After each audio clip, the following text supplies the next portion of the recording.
this to something else, I guess. 'Cause it's not, streaming. What?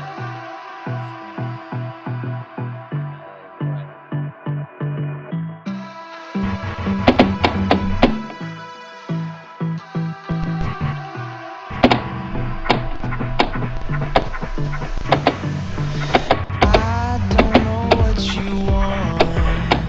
Let's have a bit of fun till I downfall. My love, if you feel like I do right now, don't say you're on the run to the other side. My love.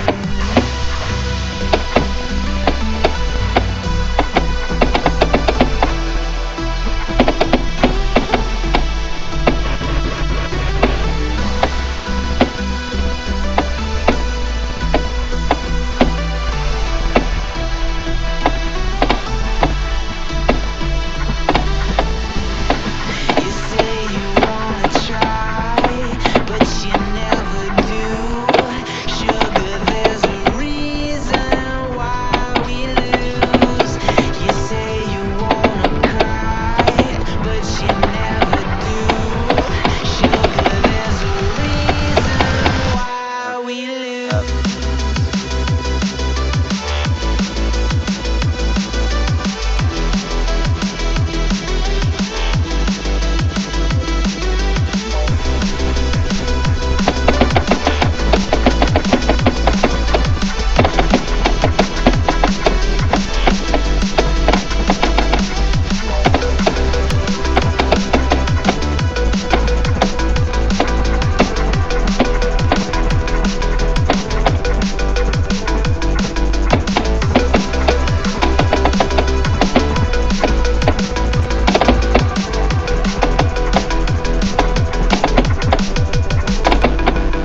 I don't know what you want. Let's have a bit of fun till I downfall. My love, if you feel like I do right now, don't say you're on the run to the other side. My love, you say you wanna try, but you never do. I cannot do anything. What is this? Reason why we lose.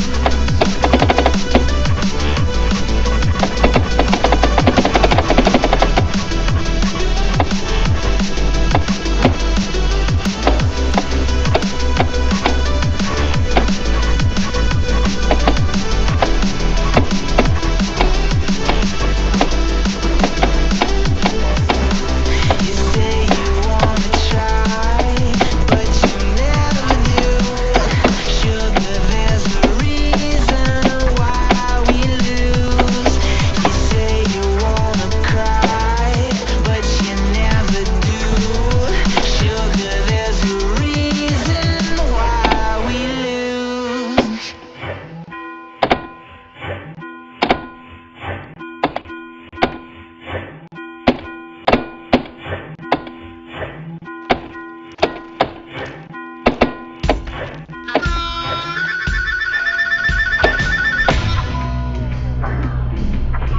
Jam, what were you looking?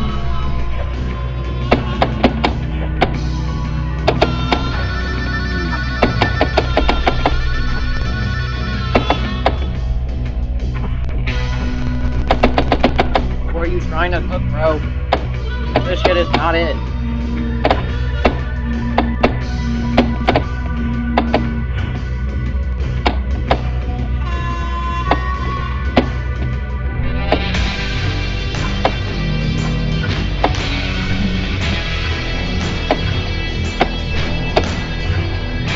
Taco was not cooking. Bro burnt it.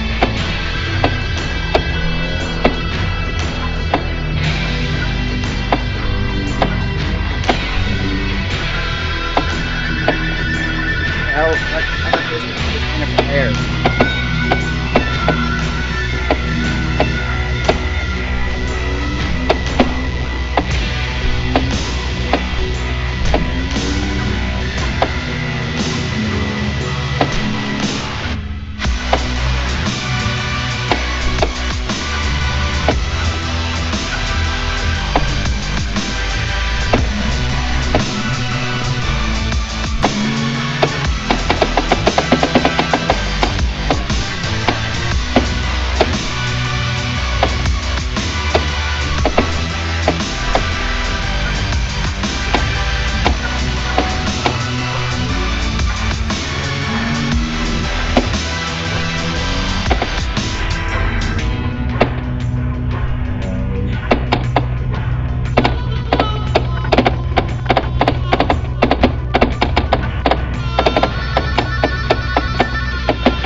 What the literal hell were you smoking when you made this, bro?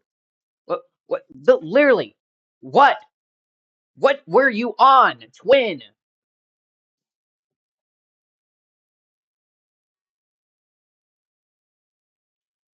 I'm gonna try and find something to listen to while I do, cause like, what?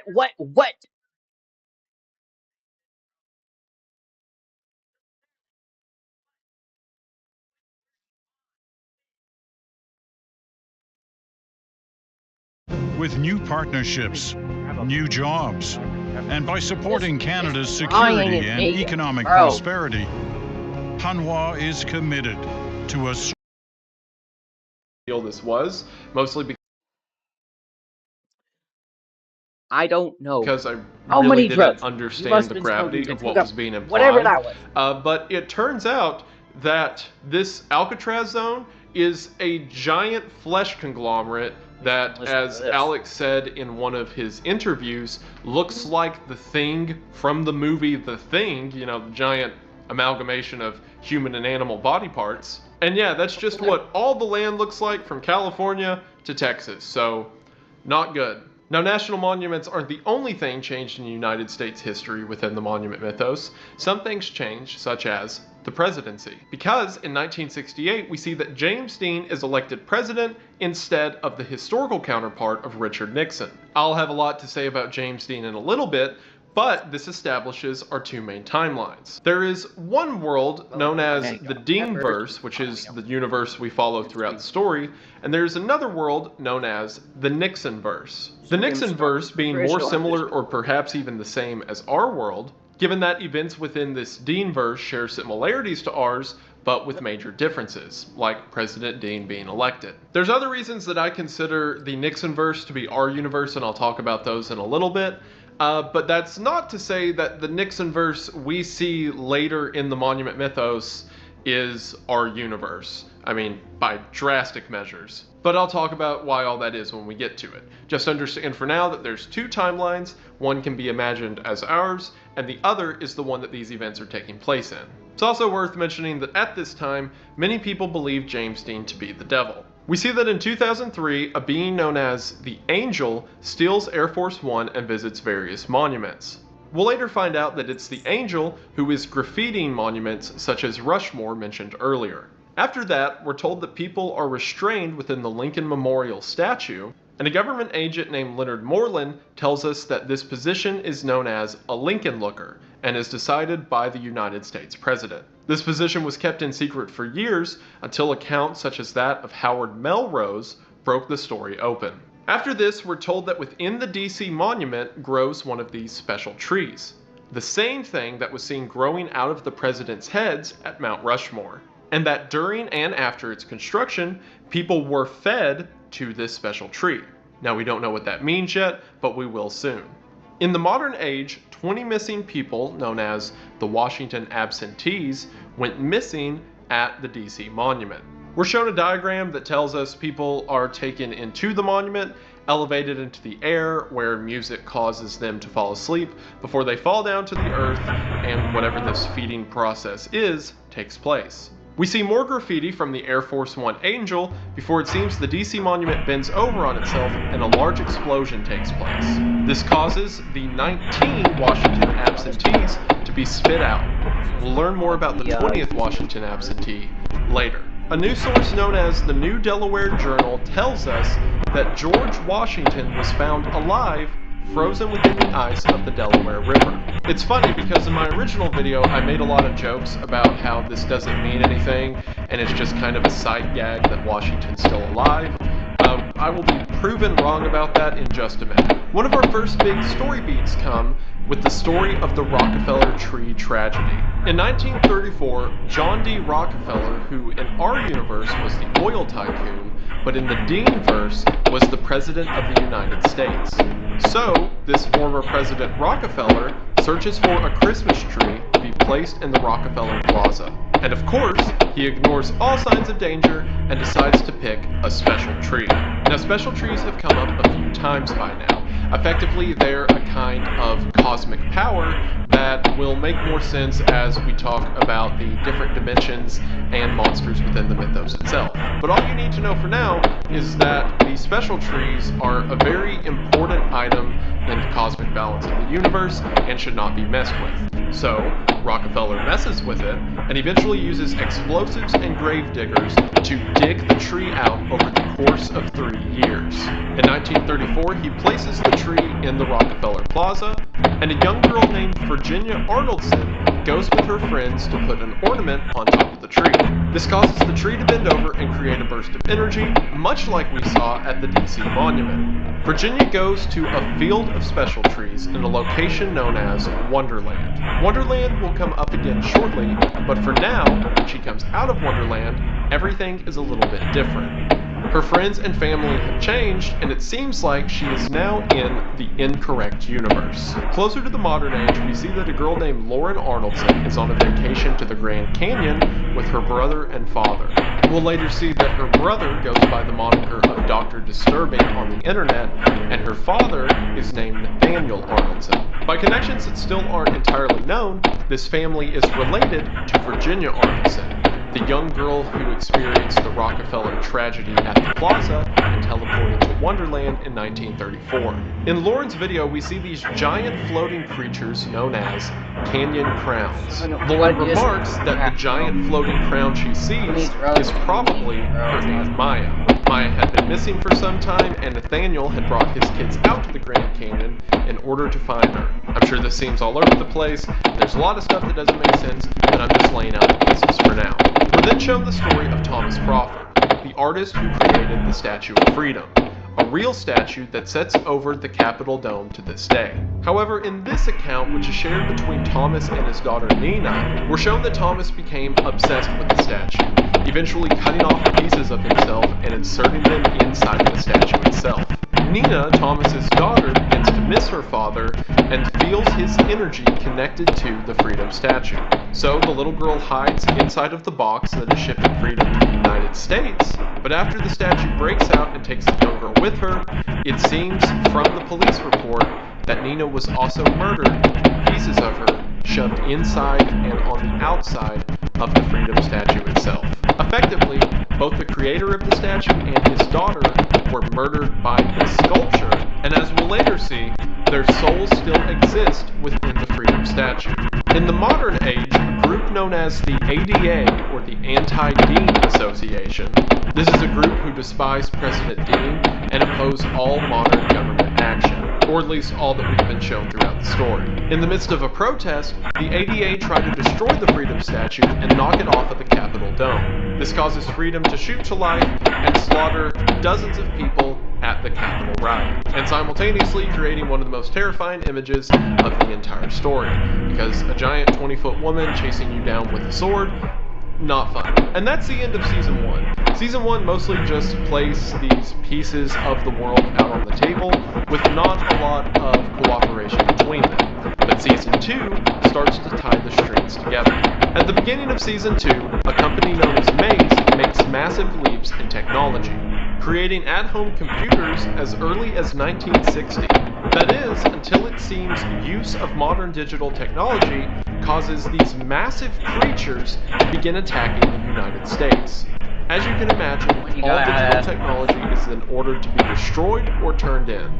These attacks that occur on companies like Maze, particularly around 1980, seem to come after something known as Project Horned Serpent in 1972, when the government begins to try to destroy true forces of mass destruction, or in other words, things like special trees. And shortly after that, in combination with humanity's use of technology, these massive behemoths begin to attack the United States.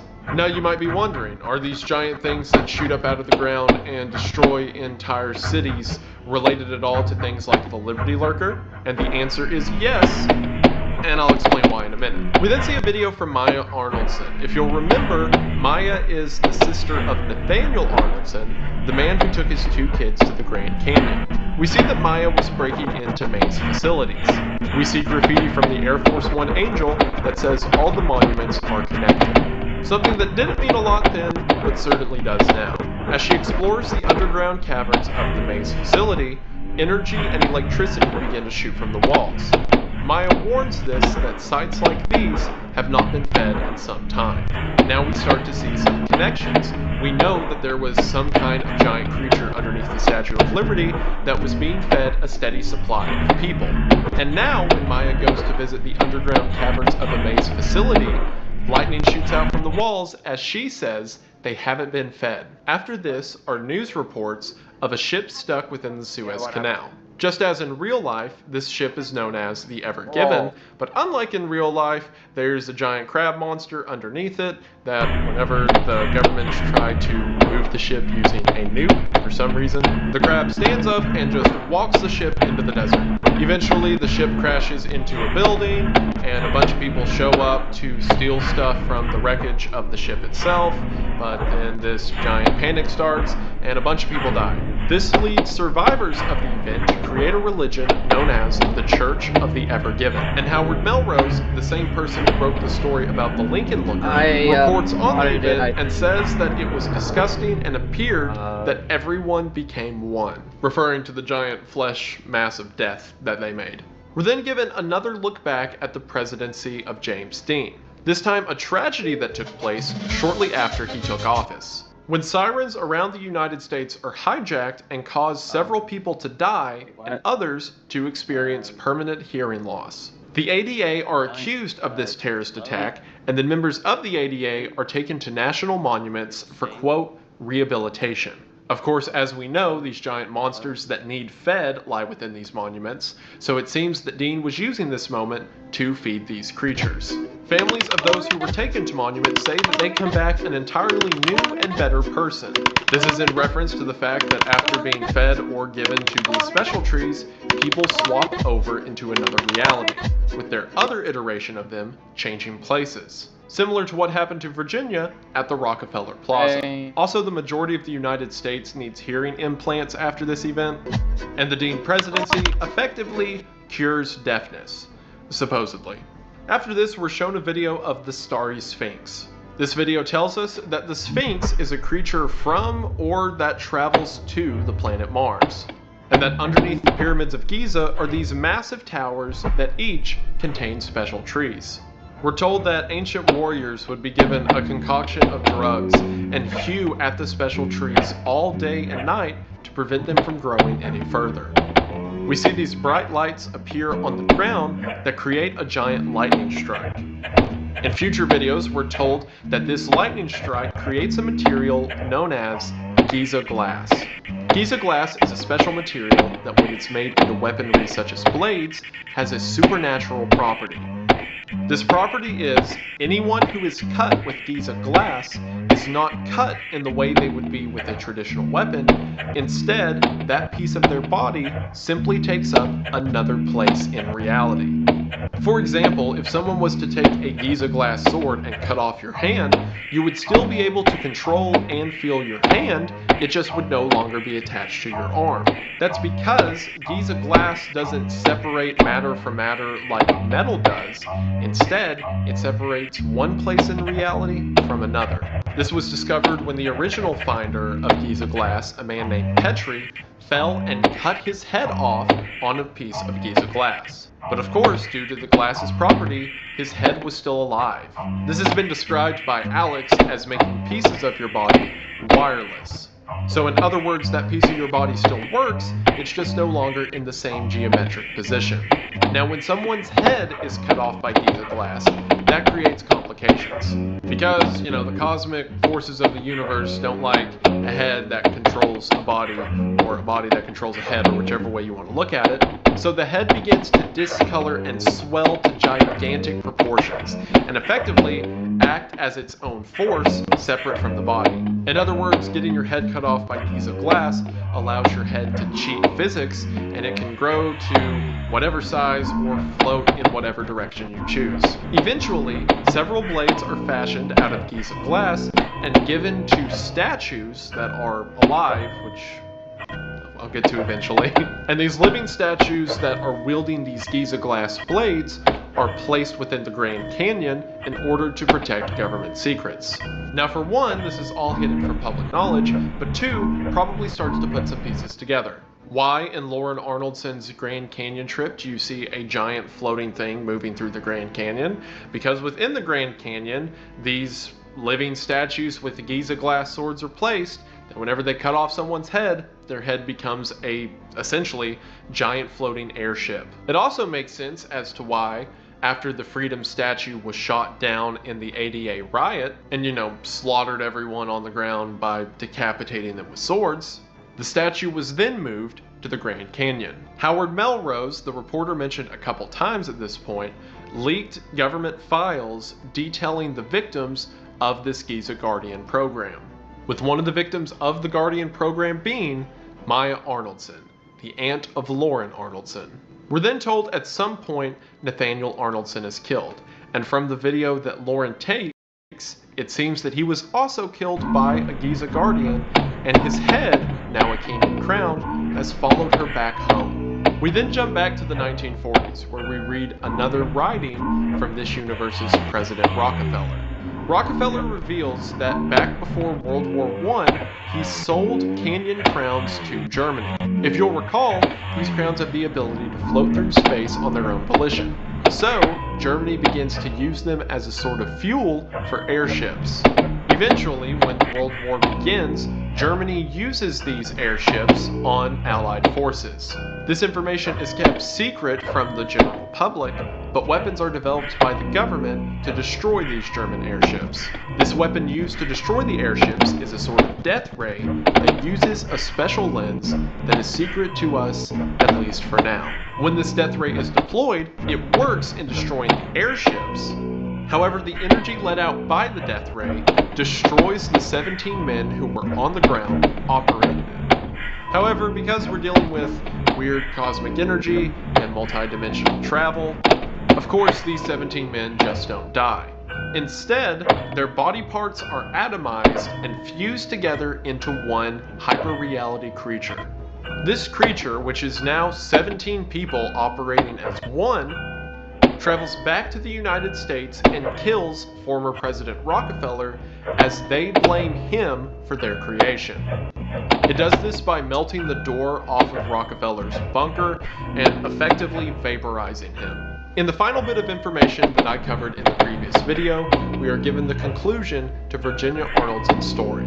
If you'll remember, that is the young girl who switched realities at the original Rockefeller Tree tragedy. Virginia elaborates on her time in Wonderland and says that while in her original accounting she implied that her time in Wonderland was a few brief moments, here she tells us that it felt more like years and years. This field of trees was very loud, with people teleporting from one location to the other in these blinding flashes of light. She was a young girl, afraid and alone, before a man named Everett approached her and said that he would take care of her. Virginia notes that whenever she looks up or down, it seems as if the trees extend continuously in both directions, implying that the plane of reality she is on now is practically infinite, with one universe and its counterpart constantly reflected one over the other.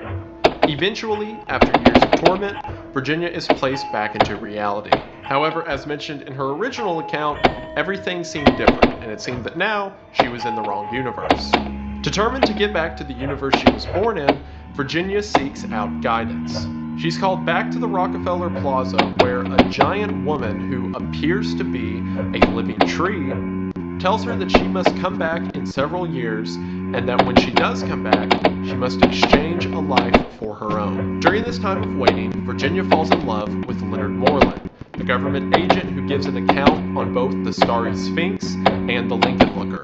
The two fall in love, and Virginia becomes pregnant with their child, who she decides to name Everett. After her time of waiting is up, Virginia travels to the DC Monument, and once she's there, she undergoes the protocol that we saw all the way back in our original description of how the DC Monument is fed.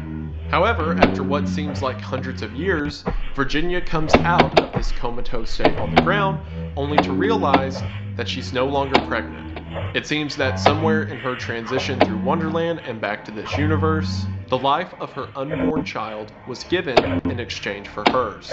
Brokenhearted, Virginia and the other Washington absentees are eventually released in the 2003 incident that we saw in the original DC Monument video. Virginia remarks that she's sorry to everyone who she hurt, and we're shown a painting that Virginia made of all of her friends who were subjected to this harsh reality when they went to the Rockefeller Plaza in 1934. And after being shown this cheery image of what life could have been like for young Virginia, we're given the message that the 20th Washington absentee is believed to be her unborn son, Everett. And that is as far as I got in my original video. Now I'm sure a lot of that seemed confusing and you probably have a lot of questions, and I assure you that at least one or two of them might be answered. So now that we've covered all the old material, let's get into the new stuff. Beginning with the first episode of Season 2 that I have yet to cover, Air Force One Angel.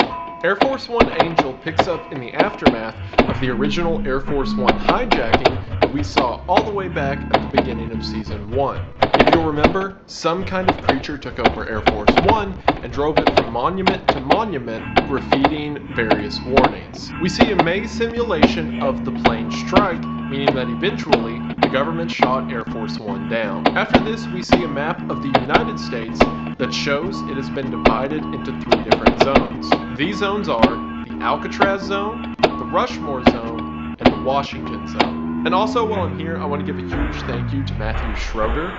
You can find him on Twitter at JoblessMatthew, because Matthew has been a longtime member of the Monument Mythos community and was a part of the Discord server back when Alex did his Q&As. So Matthew transcribed a lot of Alex's answers and passed those on to me, which I greatly appreciate. I mention that now because a lot of the clarification as to what these events mean came from Alex's answers to those Q&As. Among them were his clarifications about these 3 zones. As we discussed earlier, the Alcatraz Zone is effectively a giant field of rotten flesh, whereas the Rushmore Zone and the Washington Zone are nearly entirely overrun with special trees. This makes sense because over a lot of the previous videos we've seen, they began to pop up more and more, almost as if they're beginning to infest everything they inhabit. While in the Rushmore Zone, they seem to be more spread out as the population is more sparse out there. In the Washington Zone, they're much more clustered. And again, these things will randomly light off with electricity and teleport you out of existence. So the country is not doing great. The capital of each of these zones, Alcatraz, Rushmore, and Washington, D.C., have been renamed to their original Native American titles. The map is then labeled Extribus Unum, which means out of 3, 1.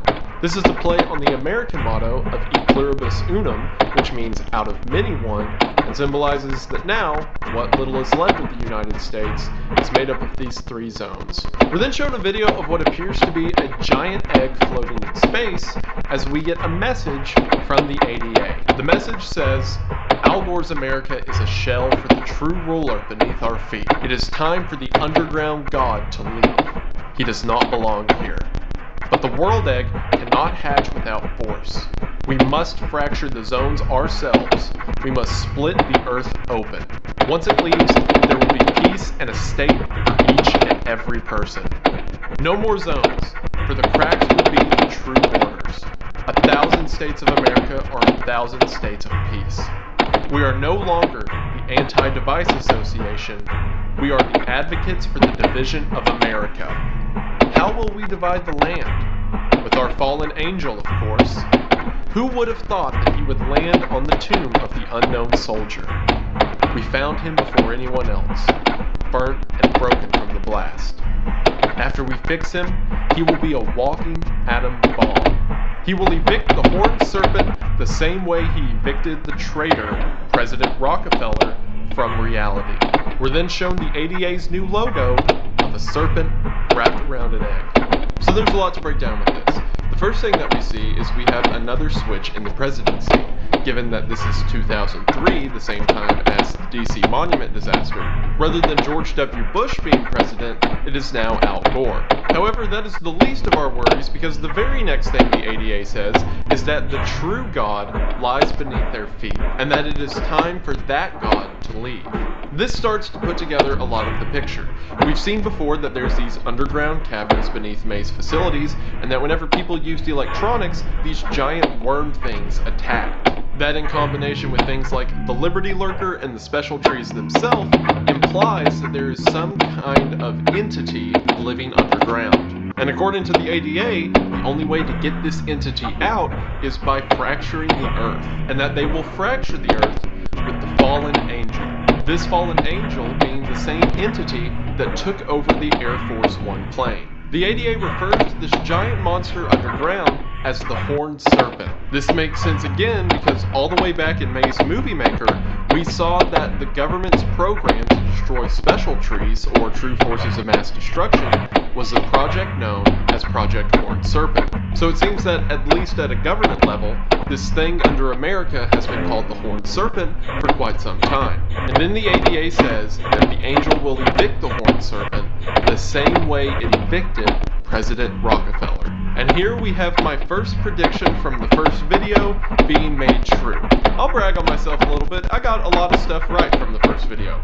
I also got some things wrong, but let's just focus on the things I was right about. Like my prediction that the Air Force One Angel and the Avogadro are one and the same. The 17 men who were destroyed by the Rockefeller death ray and atomized and turned into this one being made out of energy, and then use that energy to kill President Rockefeller, is the same entity that stole Air Force One and left graffiti all around national monuments. I speculated on this because, again, they're both supernatural beings of energy that have problems with the government, and in both the instance of President Rockefeller and Air Force One, it's mentioned that extreme heat was used to break into what they were trying to get into. And here we have confirmation that the Angel and the Avogadro are the same being. And as much as I would like to refer to the entity as the Avogadro, because I think it's funny, and I like Call of Duty Zombies, I'm going to refer to it as the Angel from here on out, because that's how the story refers to it, and it'll just make everything easier. Text then tells us that the unification of 1980 was short-lived,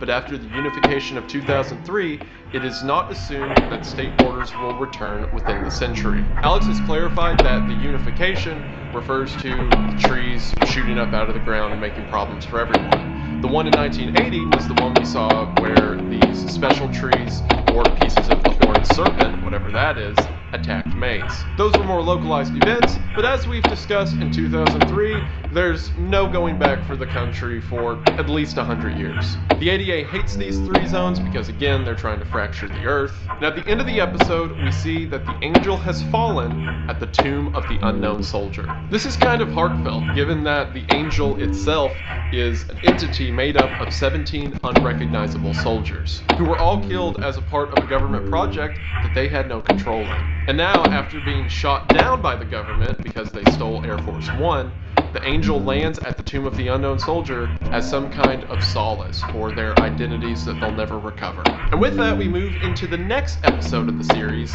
Liberty Lurkers. This one's got a lot, so bear with me. We open with a shot of the Statue of Progress that lies at the front of the Suez Canal. Both the Statue of Progress and the Statue of Liberty were made by the same designer, Frederick Bartholdi. Now, this is true in real life. Frederick designed both statues. But if you remember how the Statue of Liberty exists in the Monument mythos, it's probably not a good thing that he also made the Statue of Progress. We then hear part of Ferdinand de Lesseps' speech that he gave whenever the Suez Canal was opened, or at least the version that he gave in our reality.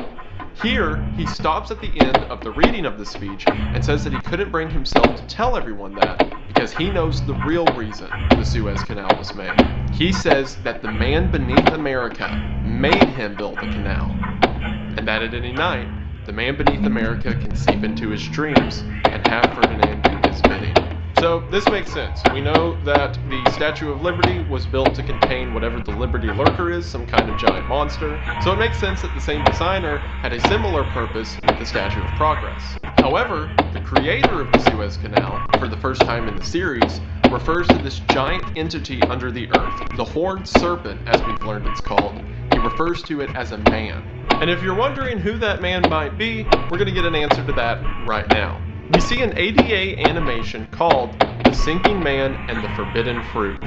Here we see a silhouette of George Washington, again, many consider the founder of the United States, a very prominent figure in American history, and as most of us know, he is in the process of cutting down a cherry tree. There's an old fable that is real or fake depending on which historian you ask, that says when George Washington was a young boy, he cut down his father's cherry tree. And when George Washington's father came and asked him, "Did you cut down my cherry tree?" George Washington is honest and tells his father that he did. Now this story has mostly been used in schoolhouses at a young age to teach children the importance of honesty and the valor of American founders. So to those of you outside of America, just know that the story of Washington and the cherry tree is a well-known tale, which is why Alex uses it to do what he's about to do now. We see in the animation, just like in the story, Washington goes to cut down the cherry tree. However, rather than cutting it down, Washington begins to sink below the earth.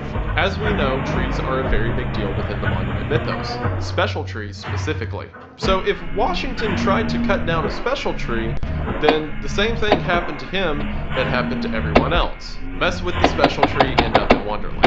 However, it doesn't stop there. After Washington gets to Wonderland, we see that instead of teleporting from one layer to the other, he is stretched and his figure is pulled across the several layers time and time again, eventually turning the remnants of Washington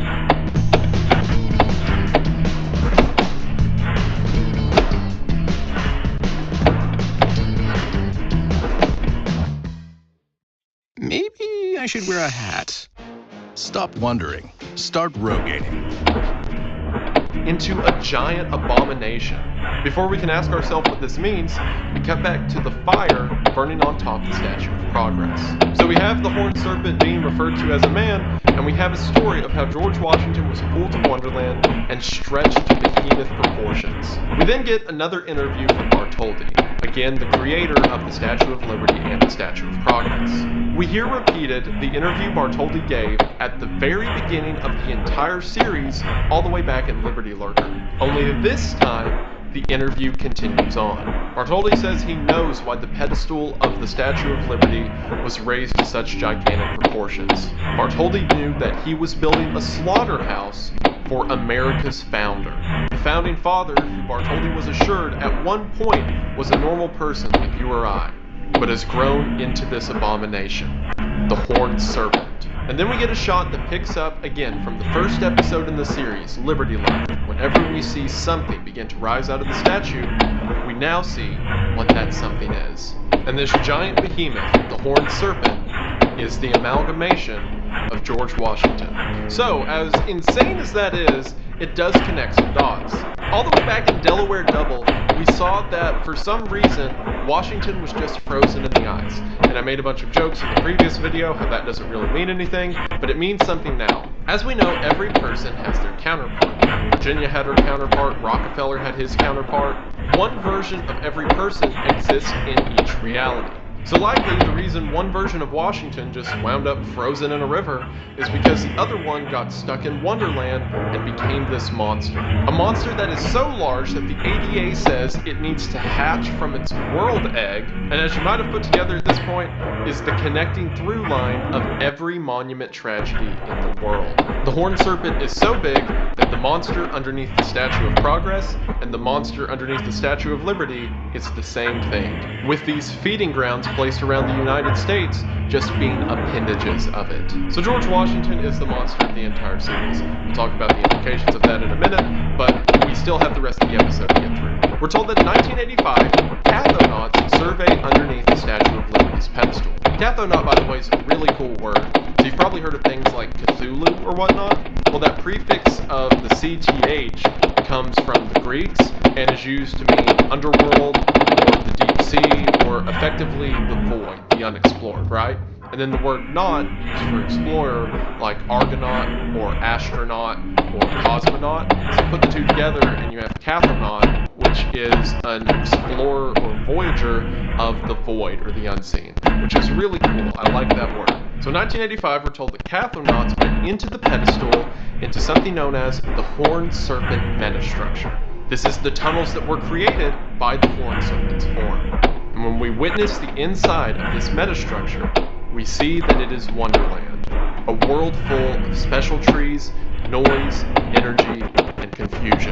The same world that Virginia and her friends were stuck in for years on end. Poor Virginia. And again, this fills in some more holes. The Horned Serpent is a creature that was stretched across reality and has now become this giant beast underneath the earth. So in the tunnels that the Horned Serpent traveled within the earth lies the passage to Wonderland. Effectively, the Horned Serpent acting as this bridge, even by incident, between the two realities. For one, that means humanity now has access to Wonderland without getting trapped in the whole nebulous, tree epidemic thing. And seemingly after this, that piece of the Horned Serpent travels back into the earth. So that thing, which is George Washington, keep in mind, is just there now, whatever that means. And while that's probably confusing and there's a lot going on, don't worry, because it's all going to go away in just a moment. Because we have the last episode of Season 2, Alcatraz Apocalypse. We have our historical quote about the Tree of Liberty needing blood, which is ironic at this point in the series, and we're then shown the final upload of Dr. Disturbing. Dr. Disturbing being the investigator, or effectively the YouTuber from earlier in the series, who covered a lot of mazes and the government's actions.